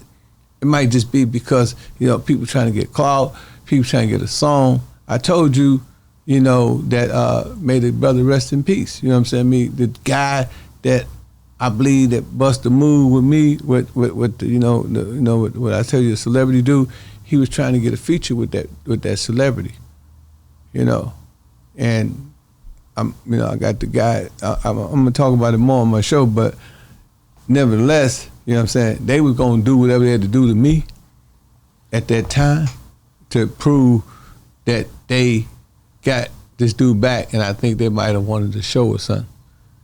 Fortunately for me, I was able to get the pistol and take the pistol from the guy and come up out of it, you know, with my life. But I could have died. You could have died. Because somebody probably was just trying to get a show or probably try to prove a point to this person, hey man, I'm your dude. And probably killed somebody last night and the night before and the night before and don't have no regards for the human life. Or don't have no regards about prison or none of that stuff. So a lot of times, you know, yeah, I can see somebody getting jumped on if they coming up back there messing with that man. Yeah, I can see that happening. But I won't be able to say that it was Chris Brown or Yellow Beezy because I wasn't there. Yeah. You know, but I know that you can get hurt. Like I use myself an example. You know, when I told you the other day, when a certain guy was on line talking crazy to me, I had 100 calls like, what's happening? What we need to do? Yeah. And I had to tell them all to stand down. I said, man, this ain't that. I said, chill out, man. What are y'all talking about? You know what I'm saying? I mean, that ain't what we on. And these guys, you know, they were cool. But if I would have said, hey, man, I don't like this dude, he would have died that night. Damn. So that's the problem that we have. You know, we have a lot of young men out here with misplaced aggression. A lot of young men out here that were killed and are desensitized to human life. a lot of men out here, that young men, I should say, that haven't been under Mama's Holy Ghost, has not been in Minister X teachings. Have not been in the mosque, have not been in the church. So they don't have no relationship with God whatsoever. And in most cases, they think they are God because they got their gun and they can give life or take life. They can allow you to live. And I think that's the problem, E. I want to ask you about the, and I got to ask you about this because you talked about going here, going there all this time. And I know you ran across it, so I got to ask you about it. Like the Crips and the Bloods. You going into a Crip neighborhood when it was really like, we know when it was really like popping, like in Shreveport, in LA, in different places in the United States. It just, Little Rock is one of them that's heavy, like when it comes to different gangs, the Bloods and the Crips. I'm not talking about up there where you at, where the GDs and all that, but all that colors and stuff go to people playing parts and hats and all that up there. But have you ever ran into a situation where because a lot of time there was exploitation in a lot of these shows. I hear a lot of that coming back. Like, did you ever go into a Crip neighborhood, go into a Blood neighborhood, or a city that was overpopulated where you was pressed by these guys because of the color you made up were? You know what? You see what I'm saying? You won't believe what I'm about to say. But I know nobody asked you that. But the leader of the Bloods in Atlanta, calls me all the time. Okay. I don't check in. They check with me. They be like, You need this? You straight? Anybody? So they check in with you just to check on you? Not check in with me, they check with me. Yeah. So then when I go to LA, I know the Rolling 60s. I know the Nutty Block Crips. I know the Pyros. You know what I'm saying? I was just in a Pyro party and what's his name? My man Joe Millionaire, over there in Pasadena, he's a Blood. My man Whack 100 was there. Okay. I was with all the Bloods. The killers, all of them right there, hundreds of them. Number handshake. I don't check in nowhere. I go to the Crip neighborhoods, all love. Same thing here in Dallas. I go, my man, I don't know if I should say his name, but everybody know what I'm talking about, Muscle Man. Cause I want to say his name. Over there in Fort Worth, straight Crip. My main man. I goes through the neighborhoods, I walk through, they walk me through. I'm probably the only person in the world that don't. I go to Milwaukee. All of the gangs, both sides, Chicago, all of the gangs, both sides. My cousin is the leader. I wouldn't say the leader, but he's one of the most highest official up there in Chicago. And I got cousins that's vice lords, cousins that's GDs. I don't have that problem. Have you ever been in a club or seen the situation occur where Bloods and Crips got into it and you was doing the show? Man, when I was... You see what I'm saying? Because you've been in these places, man. Yeah. When I was in... wherever I go, like we was in L.A. I'm talking about the 90s and the 80s. I'm talking about the BET Awards. Oh, shit.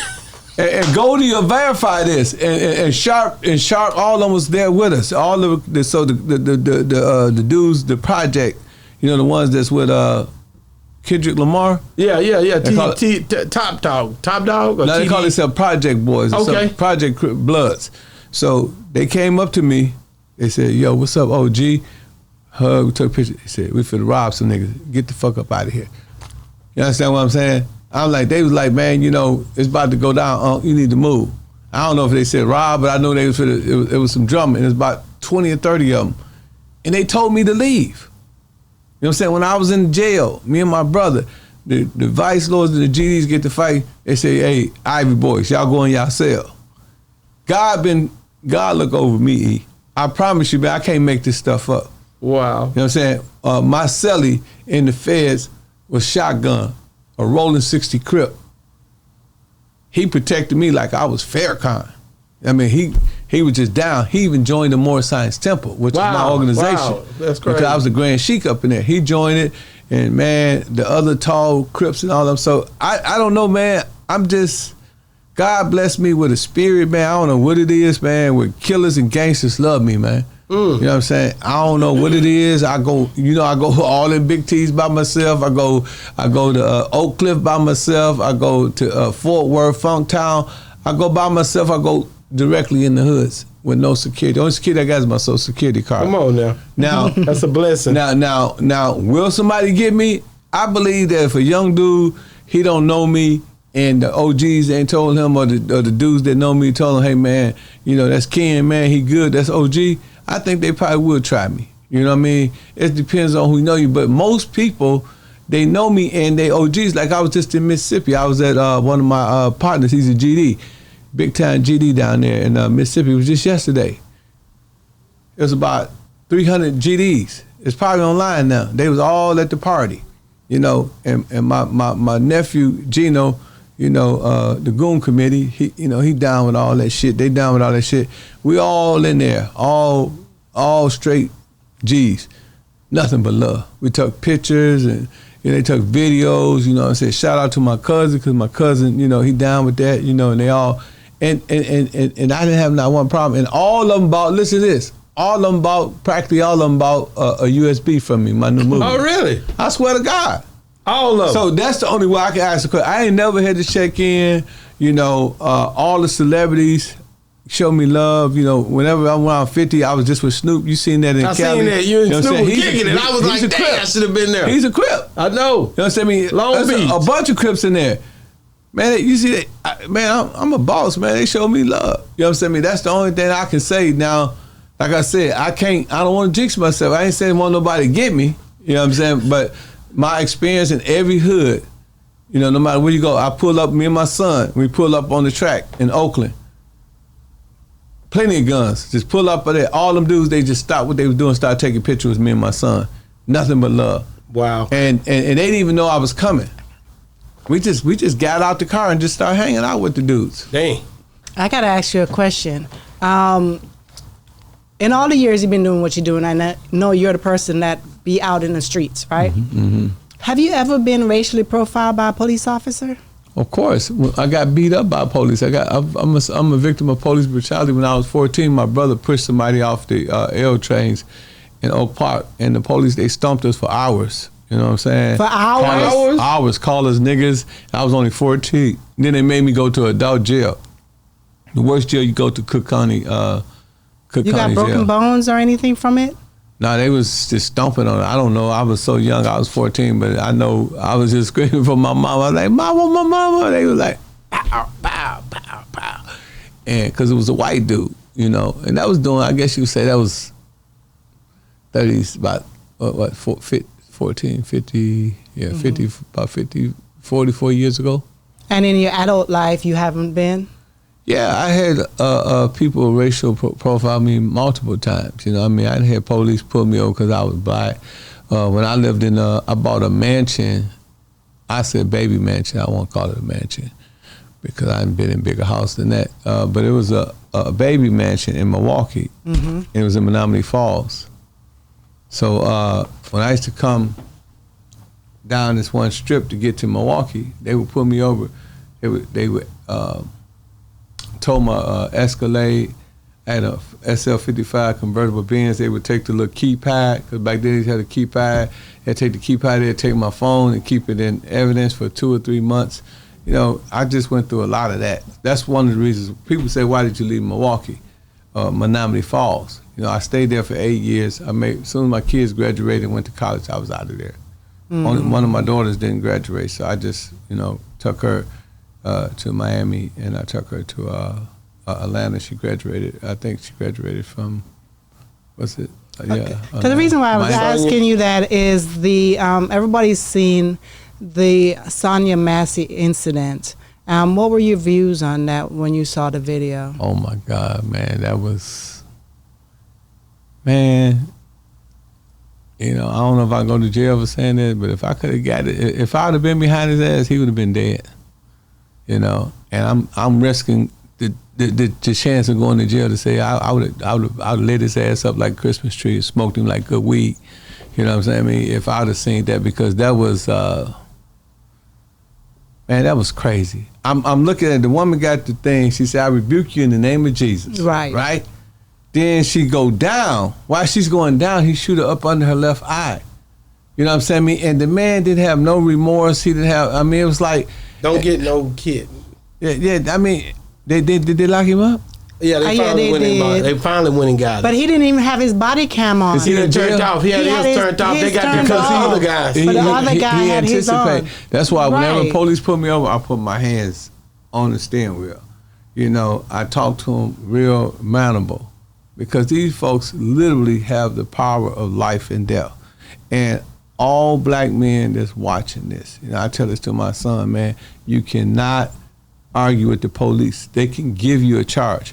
One of the things that my lawyer taught me, the police put me over one time. I had a book in my car said Pimpology, my book. I was in my Maserati. They pulled me over, and that's a racial issue there too. They pulled me over. They took me to jail. There was some shit going on in the hotel. Some hoes doing some crazy shit. I don't even know these hoes. They try to charge me with pandering on a woman that I don't even know. So they asking this woman, do she know me? And she's like, no, I don't know him. I don't know him, but they took my book. So I'll call my lawyer, Mr. Turan. I said, Mr. Turan, what's going on? 'Cause he's a former attorney. He's a former district attorney. You know, he's a good, successful lawyer in Milwaukee. I said, what's going on? He said, Ken, let me tell you something. You're going to beat this because they don't have nothing on you. He said, but remember, never talk to the police or never argue with the police because what the police job is to make a case. So all of the evidence that you see that goes to the district attorney, he explained to me, the police create the case. If they want to lie, they can lie. Ice-T said that the police can lie, you can't. You know, if we lie, it's called obstructing an officer. Mm-hmm. If they lie, you got to prove it in court. So that's one of the things that I try to tell people, and that's one thing my lawyer always told me. He said two things. He said, live your life like you're on trial and always be nice to the cops. He said, because they write the police report. You know, Mr. Ivy, you know, was very manable. You know, he was very cooperative. He didn't say this, he didn't say that. Oh, Mr. Ivy is an asshole. You know, we found this. And they can plant on you too. But I always wonder, isn't it, because I know since they issued body cams, I know not every police department probably have them right now because they got to pay for it, the city got to pay for it. But shouldn't they make it mandatory that every single police officer It is mandatory. He had one. No, have to have it on. Not just have one, but have to have it recording at all times. Well, he was supposed to have it on. But is it mandatory for them, though? But no, he may be able to get a write-up, but it's good for Benjamin Crump. Mm-hmm. Because he can say that he had a motive. He planned to kill her because if he didn't plan to kill her, he would have turned his body cam on. Right. And he only shot her because he thought his body cam was off, but he forgot that his other guy had a body cam on. And that's the evidence that they're going to use against him. So, that's why it's very important, because they can always use human error. But then I heard somebody say, I didn't see the video, and tell me if it's true, if you've heard this, they said something about Trump saying that he's going to pardon all of these police officers. He said all police should have immunity. So what that means, immunity means they can't be charged. Why would he say something like that? Because he's a convicted felon, and he's asking for immunity for what he did. So he figured, shoot, since I'm asking for immunity, if I get the police and I can get the criminal justice people on my side, they may be for me having immunity too. You got to remember with Trump is a very intelligent man. Mm-hmm. He know how to move the needle. He know how to spark controversy. He know how, look what he have done. He have hijacked the Republican Party. Trump was initially a Democrat. Mm-hmm. He gave $5,000 to Kamala Harris campaign many years ago. The very lady that he ran into, which is a Democrat. So he's an opportunist, and he's also a very skillful manipulator. So he's just trying to manipulate the narrative right now and get the people to say, yeah, well, since he's saying that, then maybe he should have immunity, and that's just all a play on words. Because I see everybody sharing all this stuff on TikTok, on social media, saying, showing all the bad stuff he's doing and saying, don't vote for him. And then some people saying all the bad stuff that she's doing and don't vote for her. So I don't really think neither one of them. Let me say this. I don't even think neither one of them have really strongly came out and said anything about this woman, Sonya's situation? Kamala just said something. Yeah. Was it strong? Yeah. Okay. So I'm not trying to hear it because I'm really serious about that, because I'm really not for to play with these folks when it come down to, we got to step up for us. I don't see no politicians doing nothing for us, and I think it's a waste of conversation from my end that they gonna do anything to help us. All the years show it ain't done nothing. Well, the reason why hip hop fraternity, let me not getting upset. Yeah, the reason why hip hop fraternity is endorsing Kamala Harris is because she working closely with us with the Stop the Violence campaign. We just sent the video from Ice-T to the White House talking about Stop the Violence campaign on behalf of the hip hop fraternity. CB Gray works directly with Miss Asha Hernandez Castleberry. If you go to her page, you'll see me on her page along with the President of the United States, the current Vice President who's running for president. You know, they work with the hip hop fraternity. They not, a lot of people say that's Pimpin' Ken. The White House is not embarrassed to work with us. You know what I'm saying? And they understand, you know, what we're trying to do. I'm glad you said that, because I'm telling you right now, I've been hurt. So I don't really, everybody to get in that office, they go pretty much mute for 4 years. But when it comes to helping our people. But see, brother E, they working with us already. We just sent King Moore, an 8-year-old boy, to the White House, and they did we sent a couple of other delegates there to talk about this Stop the Gun Violence. We're working with Ms. Harris, the Vice President, already with the anti-gun violence. What did they do in the last 4 years with the gun violence? They just had Biden in there for 4 years, what did they do then? You understand what I'm saying? Where's the help? They reached out to us.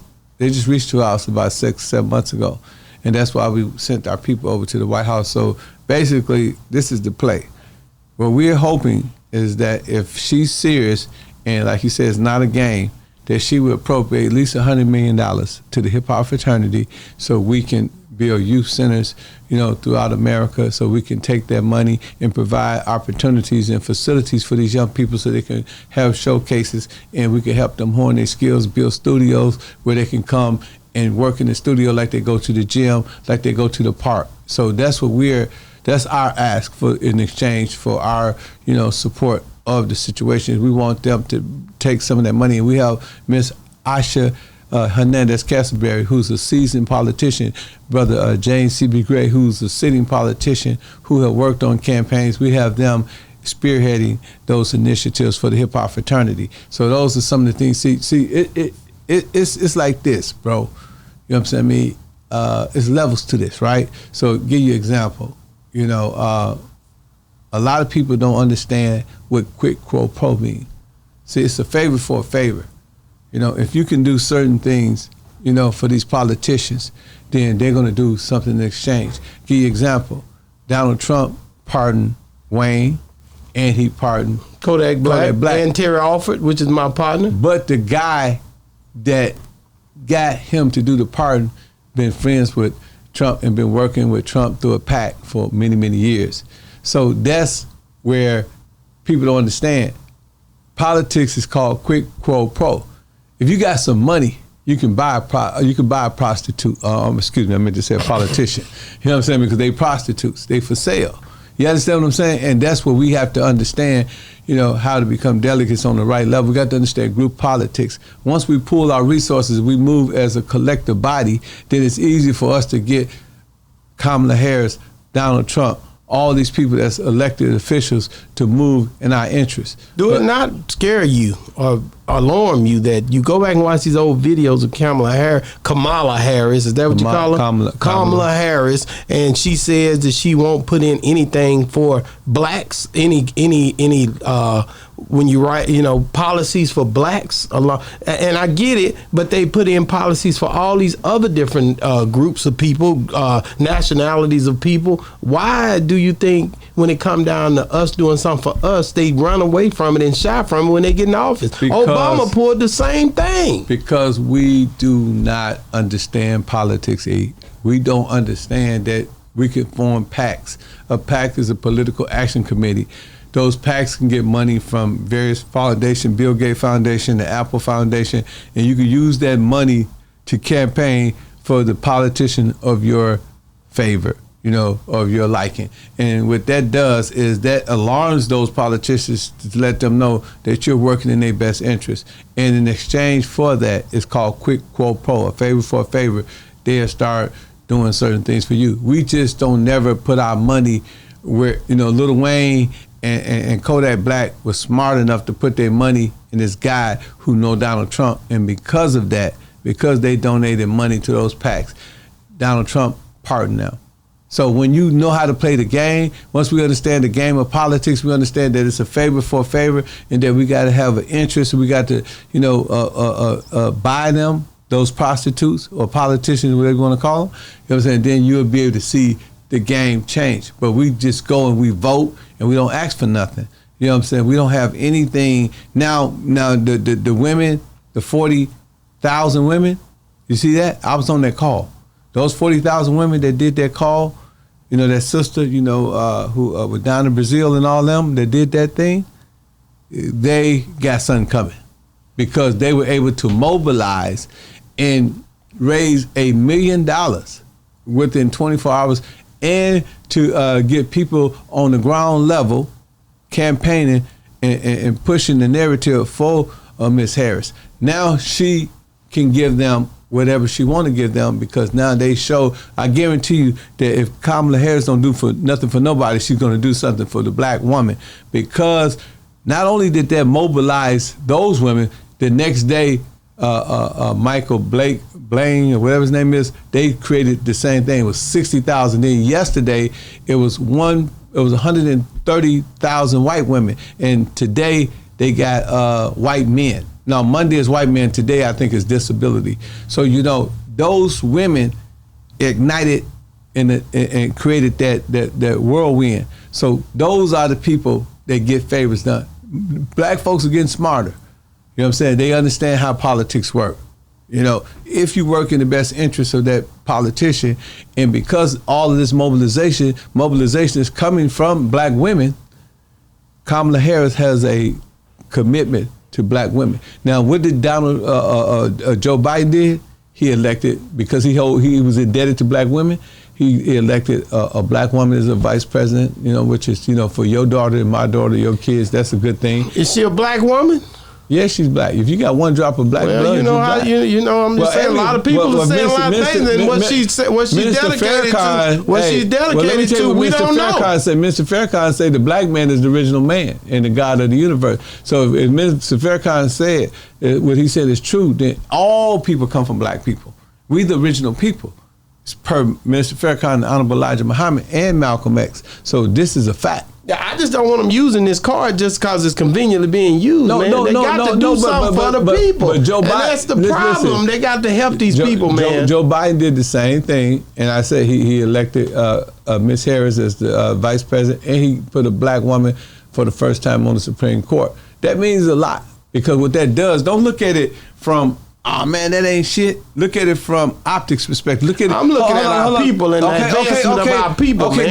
That's what I'm trying to tell you. Because of Barack Obama, right? Because he became president, it's more feasible that we have a black woman president. You know what I'm saying? So what that's going to do is all the young black men that go up, and you see a lot of black men in politics, they got something to look up to. They have it first. All the black women, that seen Miss Harris become vice president and now being the presumptive nominee for the Democratic Party, they give, and see, I got 6 daughters. It means way more to me than it might mean to the next person, because I'm looking at it from a perspective as advancement, for they call it National Association for the Advancement of Colored People. I'm looking for the national advancement for all our people. So, when I think about that, I'm thinking about, okay, well, now my daughter can go to school to be a lawyer, and she might want to aspire to be a Supreme Court justice because she's seen in existence. We're not just having a slave mentality. I'm looking at Barack Obama as my son possibly running for president and may get elected. Now I'm looking at my daughter being the vice president and possibly the first woman president, not the first woman, but being a woman president, because we see these examples. And this is what's important for us as a people. We have to see the example.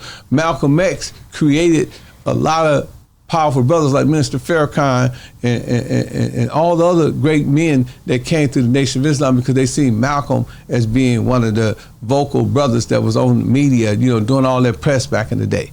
Didn't mean to cut you, but what did you think about when Trump got shot the other day? It was Man, that was terrible. That was terrible. You know what I mean? What happened from your perspective, and what do you think went right, and what do you think went wrong that day? Well, you know, first of all, we don't want to get into assassinations because, you know, it reminds me of school shootings, right? So once, you know, you start the Columbine or whatever it was, it just, you see a bunch of copycats, right? So we look at it as being Trump, but it also can be any other politician moving forward, because that guy said president. He don't care. You know, it's like the people that do school shootings. You know, that wasn't really happening before Columbine and all this other stuff, you know, these major things. So when I look at it, I'm like, man, it's terrible, because what would make somebody want to kill somebody because of their policies?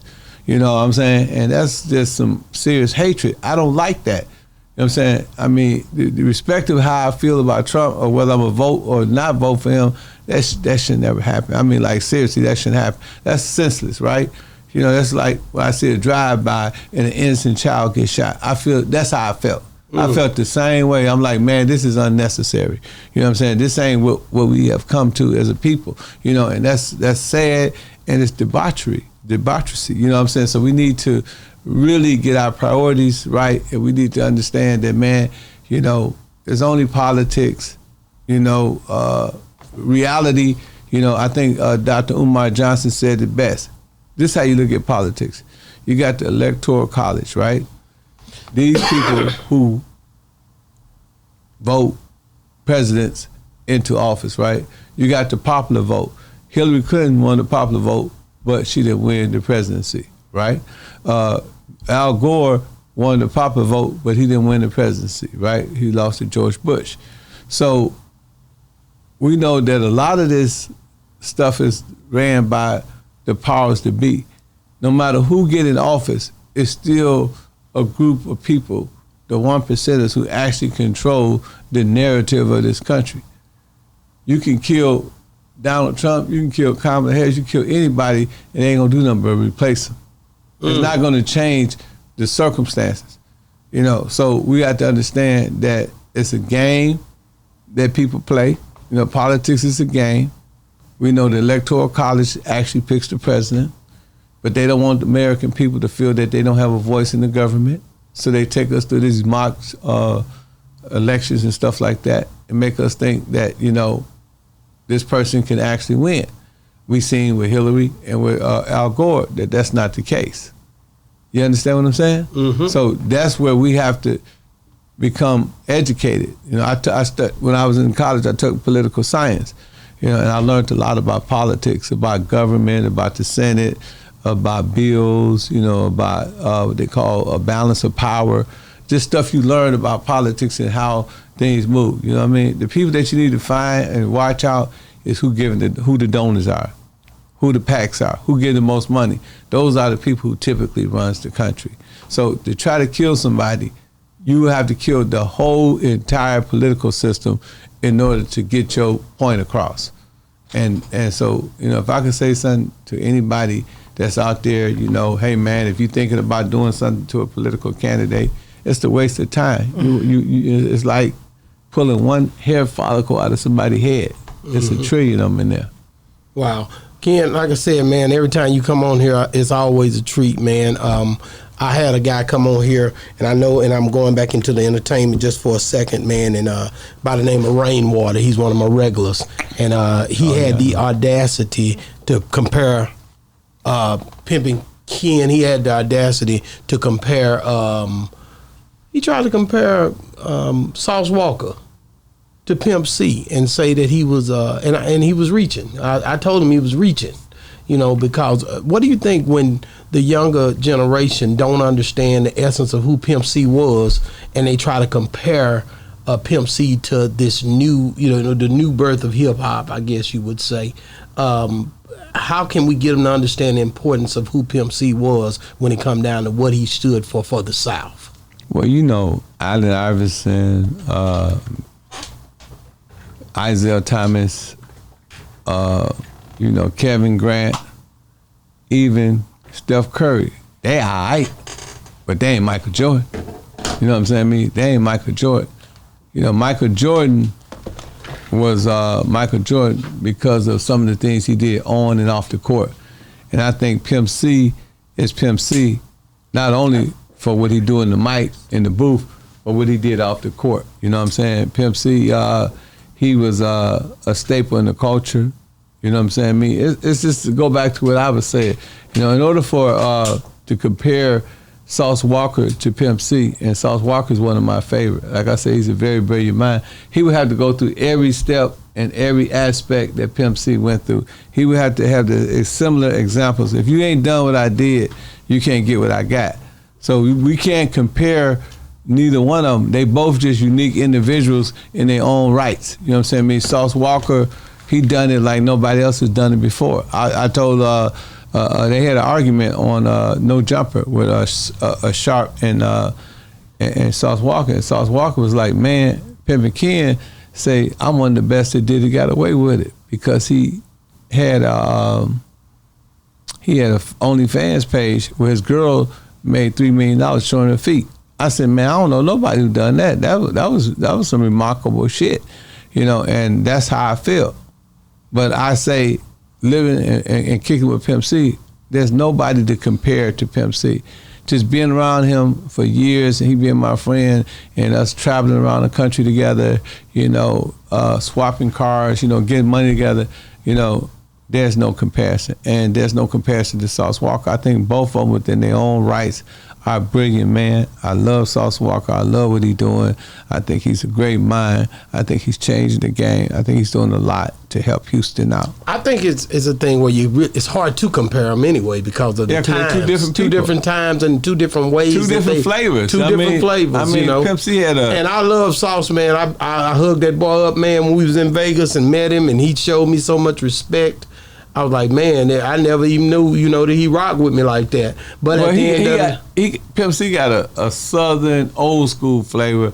Sauce Walker's more millennial. He teaching us how to get money on different ways. He's showing brothers how to hustle. He was talking about he got 23 albums out, and by him having 23 albums out, he said, I'm making more money than rappers who got platinum albums out, because he's independent and he's getting his money directly from Empire. So, I think that he's a guy to watch. I think he's going to do great things in the culture, and I think that, he's going to be great in his own ranks, but he'll never be a Pimp C. Yeah, it's only one Pimp C. It's just the way he repped the whole South and the way he repped what we stood for as a culture. It's hard to touch it, man, and I just respect everything he done. He might want to. Sauce Walker would probably tell you, man. No, Sauce gonna tell you that for sure. There ain't but one Pimp C. Like I said, I think Rainwater was just reaching because he had said Rainwater was the gatekeeper when it come to Dallas, right? So I think he was just showing him homage. No, and respectfully and so. And they're younger too. And he say Pimp C his favorite. So that was him. Like I said, the thing is, I don't think you know when it come down to Pimp, it's hard to even. Well, Rainwater is entitled to his opinion, but like I said, based on the information that I just gave you, you got Allen Iverson, you got Isaiah Thomas, they great, but neither one of them made Michael Jordan. That's real. What I'm saying? That's real. And they all right though. You know what I'm saying? But they're not Michael Jordan. And I think that's what a lot of people get a misconception. Like I use myself. It's only one Pimpin' Ken. It's only one. There's only one Don Juan. There's only one Boss Talk. That's it. You know what I'm saying? Hey, I've seen a lot of podcasts, but I ain't seen nobody do it the way you do it. Man, thank God. That's consistent. I mean, you work tirelessly. You know what I mean? You're always telling me you going somewhere. So there's only one Boss Talk. There's only one Pimp C. There's only one Pimpin' Ken. There's only one Bishop Don Juan. There's only one Sauce Walker. Only one Sauce Walker. Let me ask you this, man. you and 50, y'all work together, and he's one of the dopest dudes, man. I'm a big fan of 50, right? But then also, I mean, you know, the other Rick Ross, Ricky Rose, and him, they always on the internet going back and forth. They can't come. So yesterday, I believe it was yesterday, Rick Ross shows his room full of money, and he say, man, you can always come over here and work with a boss, and I can give you some money, some things to help you with. I noticed you've been putting in to help with your movement in Shreveport.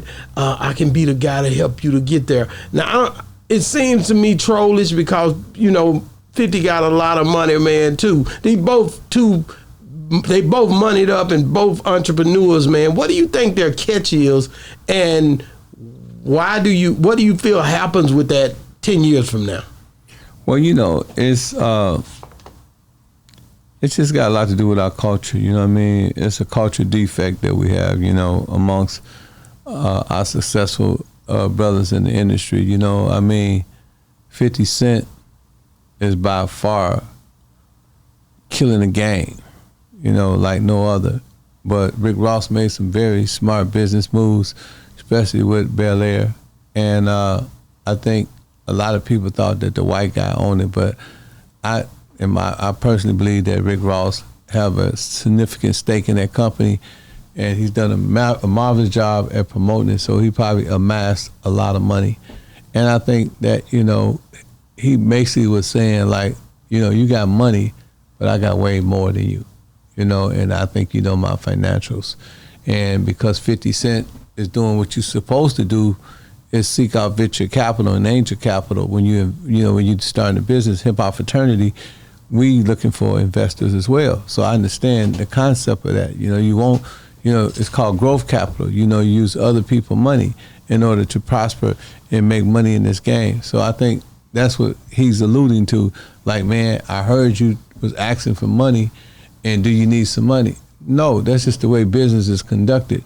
Donald Trump, most millionaires and billionaires have loans, you know, and they borrow money from banks.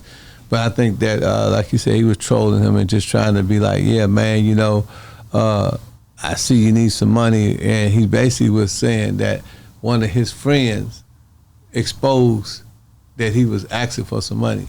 That's what he said. Yeah, and so that, and that's his way of kind of like shitting on 50 and try to say he broke and that he's not broke. But in reality, I don't think 50 Cent is broke. I think that 50 Cent is doing a marvelous job. I think that he procured the studio. He have the whole city of Shreveport, you know, backing him. And that's amazing, you know, to have a whole city behind you, the mayor and the city council and stuff like that, you know. But to put together a project like that, it's probably gonna take a couple $100 million because he's not just trying to procure the studio, he's trying to procure the whole downtown. Yeah. So, you know, that's what you see. You see 50 Cent raising money and soliciting people, you know, for money, because that's what you do when you have a major project like that. You don't want to put all your money in that. You want to have some people, you know, invest. Exactly, and I agree 100% on that. And I can't wait to see it. He already got the project moving forward. They got some stuff going down in a week.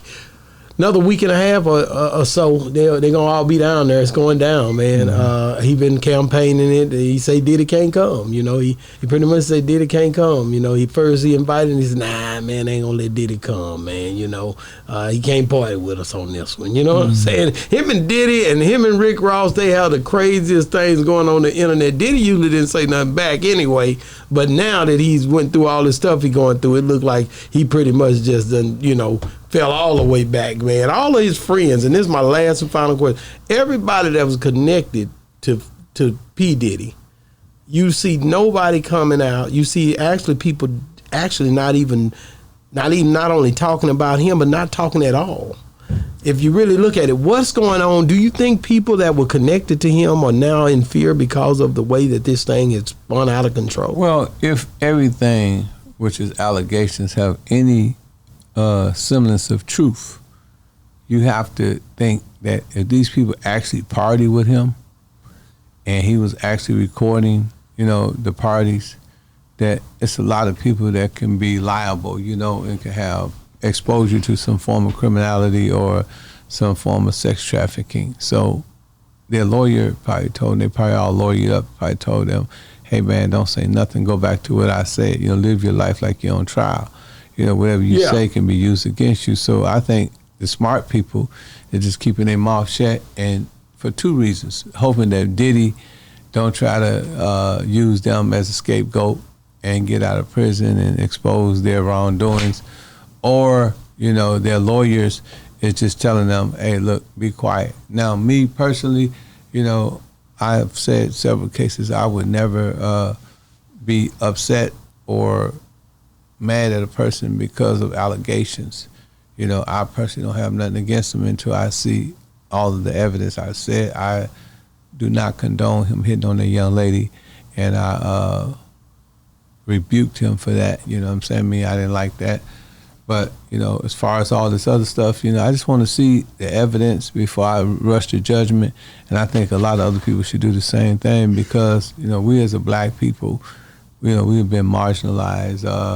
We have been demonized. We have been discredited and destroyed by the system. And it don't make no sense for us as a people to perpetuate and to lend to that destruction, right?